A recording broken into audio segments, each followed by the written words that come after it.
guys and gals? Never here from Drake Wayne Gaming. Some of you on Twitter, the Gaming Drag. Today I'm coming back at you with the Let's Play episode of Promises to Keep. So yeah, let's go ahead and jump right back into it, shall we? Alarm chain, you are up, and let's go. Alrighty. Ollie starts to stutter a little, cheeks turning slightly red. I feel sad pretty often, so I guess it's nice to be reminded that other people feel the same way. Ollie looks directly into my eyes, his face deeply serious. But it's also nice to be reminded there are alternatives to sorrow. That sadness isn't a foregone conclusion. That hope really does spring eternal. I guess that's kind of cliche, but, you know, sometimes things are cliches for a reason. Sometimes it's because they're beautiful and true.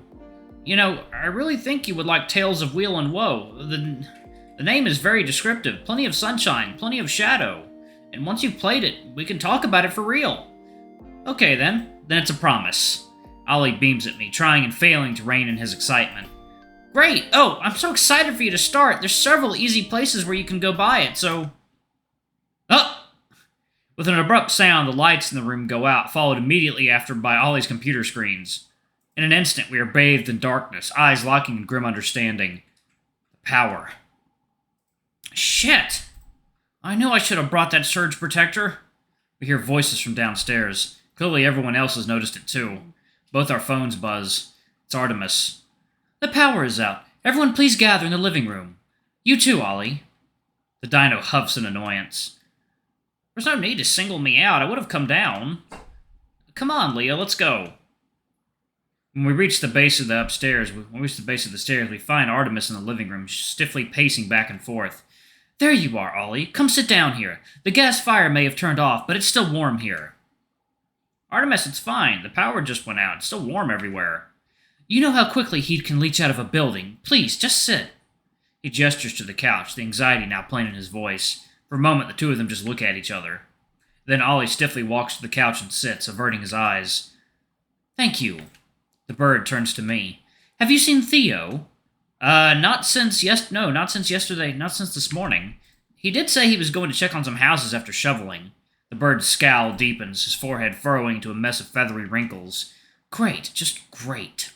The front door creaks open and Ruffy's head pops through. Hey, Artie, I grabbed Hunter, just like you asked. What's going on? I was just getting into the shoveling groove. The two of them file into the house, stomping the snow off their boots. The power's gone out, Artemis says brusquely, absorbed in his phone. Here, come sit. It'll be easier to discuss when we're all in one place. Well, what about Theo? What about Theo? He went to check on a few neighbors, but he's still... Yes, I know. The bird cuts him off with a raised talon and slips his phone back into his pocket. I just sent him a text, hopefully.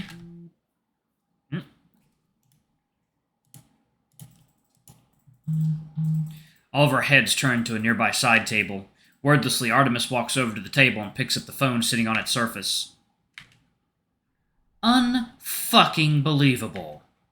Is it? Yep, it's Theo's. Sure, yeah, just wander off into a snowstorm without your phone. Real smart. I'll go get him then. Artemis shakes his head in annoyance, eyes darting around the room. No, you stay here. There's no point in splitting up. Hunter hesitates for a second, then continues lacing up his boots. But he can't be that far. It'll take me a few minutes tops. And what if he's in someone's house, helping them with something? Artemis snaps at Hunter. You could walk right past him and not know. The raccoon recoils slightly at Artemis's tone, then frowns and fires back. So, what? I'm just supposed to wait here? Who knows when he'll return? Yes, so we all wait here until then. What's not clicking? Better than all just wandering out into the snow with no idea where we're going. Well, Artie, it would only be one of us. Why is it so hard for you two to just sit still? Artemis's voice is hard and flinty now, something near panic reflecting in his wide eyes. At that moment, Ollie stands up from the couch and strides purposefully across the living room. Ollie, where are you going? The dino stops at one of the lamps and flicks the switch a few times. Nothing. Ollie, the power is out. What are you doing? Ollie doesn't answer, just moves on to the next closest lamp. The corner of the room floods with light as the lamp turns on. Oh! Rofi is the first to break the silence, eyes wide in understanding. So it was just a circuit breaker? Artemis? Ollie's voice is gentle and calm, quivering only slightly.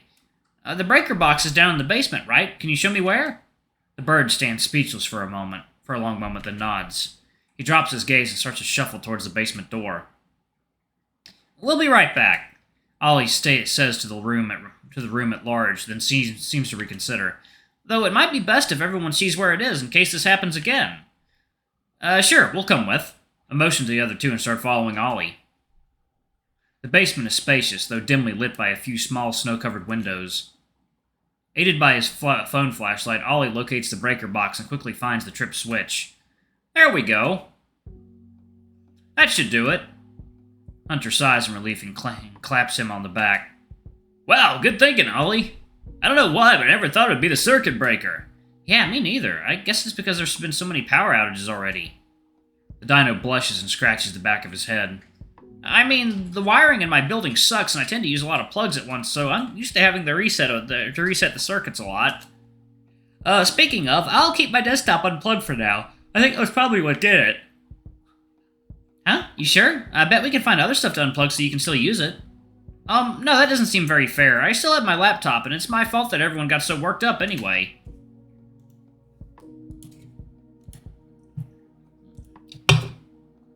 "No."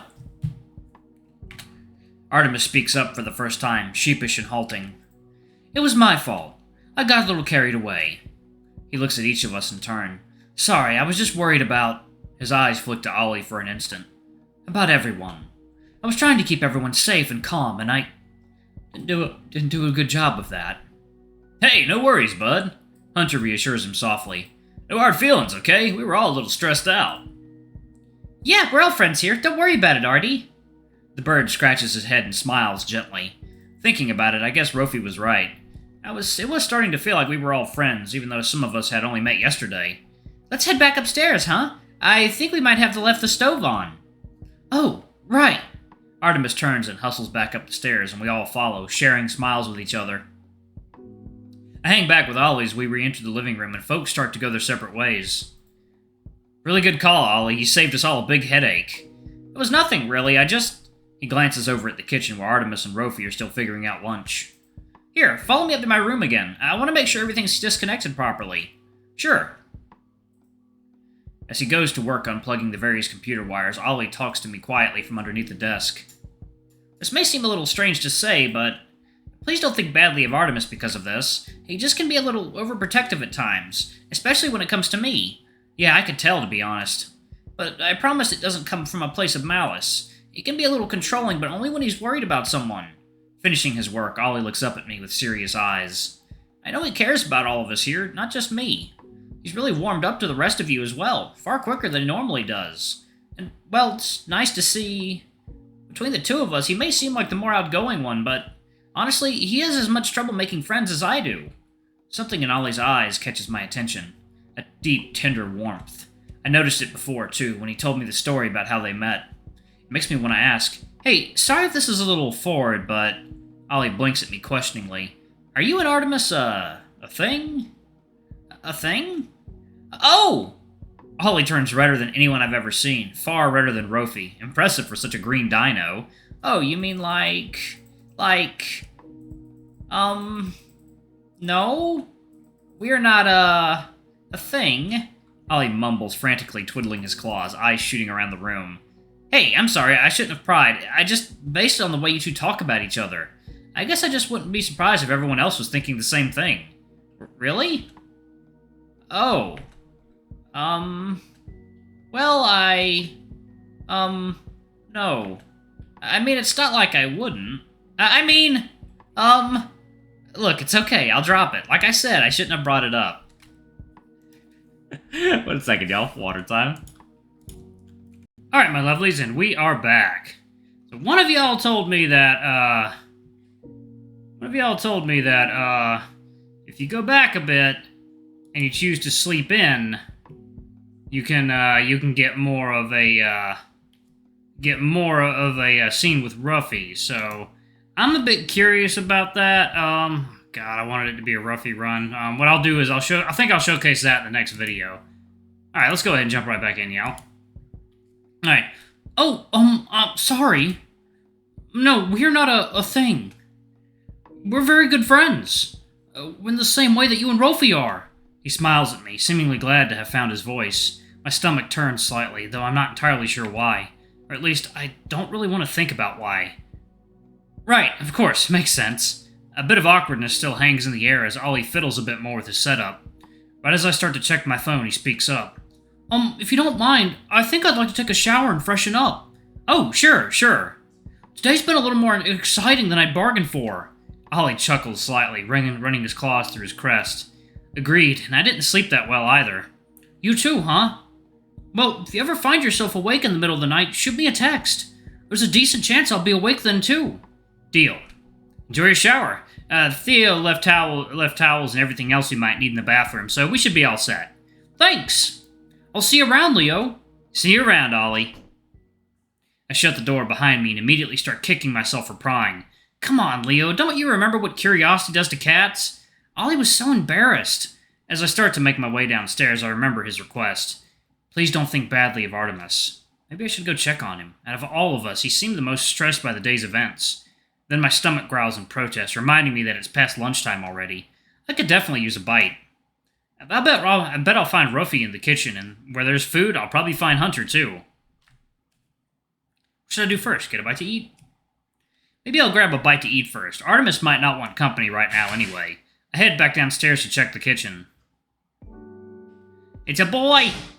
As I enter the warm space, I spot Ruffy, browsing on his phone while nibbling something. He looks up as I come in.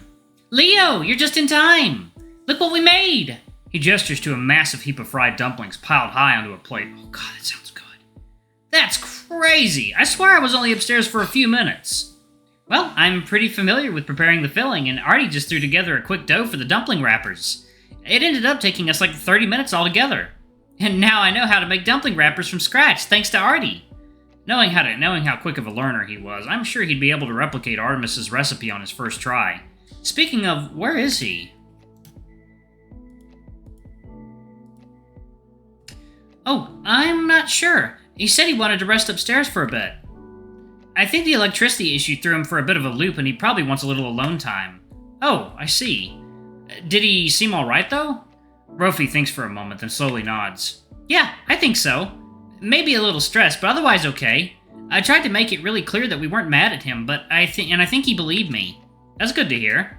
Anyway, want a dumpling? He sticks his tongue out and waves one in front of my face. Sure, I could use a little snack right about now. Right on cue, Hunter strolls into the kitchen. Did I hear snacks? Ruffy waves at him excitedly and points to the plate of dumplings. Look what I made! With Artie's help. Whoa, that's awesome! What's in them? Ruffy starts rattling off ingredients. Chives, diced mushrooms, cabbage, but I notice Hunter's eyes light up at the mention of pork. Sounds great! Want to bring it up to my room and share? Wait, what about Ollie and Theo? Ooh, one second now. Oh, Artie set aside plates for them already. And it sounds like we have the rest of these to ourselves. Group hangout, race you there. Before he can zoom off, Hunter holds his paw out in front of Ruffy. Wait, hold on a sec. Don't you want to do the honors of bringing the plate? You were the chef behind this food, after all. It was clear that Hunter just didn't want to bring the plate up himself. Ruffy groans in response. Okay, fine. You grab the utensils then. This time it's Hunter's turn to groan, but he doesn't object. Plate in hand, Ruffy carefully hops up the stairs, leaving just Hunter and me in the kitchen. Want to grab us some napkins? We can't let him get too far ahead of us, or all the food will be gone. On it! In record time, the two of us are able to find appropriate cutlery for the dumplings, and we head upstairs to meet Ruffy. I can hear some kind of music playing from Hunter's room. Sounds like Ruffy already made himself comfortable. Finally, what took you guys so long? Ruffy, we were like 15 seconds behind you. And I could have finished all the food in that time. He sticks his tongue out playfully, but Hunter looks at me, fully serious. I believe him. We're up against a serious speed eater, Leo. Our dining halls didn't stand a chance against this guy. Alright, y'all, I'm going to go ahead and pause it right there. Thank y'all so much for watching. Don't forget to like, comment, subscribe, ring that notification bell, and check out our Patreon if you can. It always helps. Alright, y'all, I got to head back to work. I love you all, and I'll see you all in the next video. Bye-bye!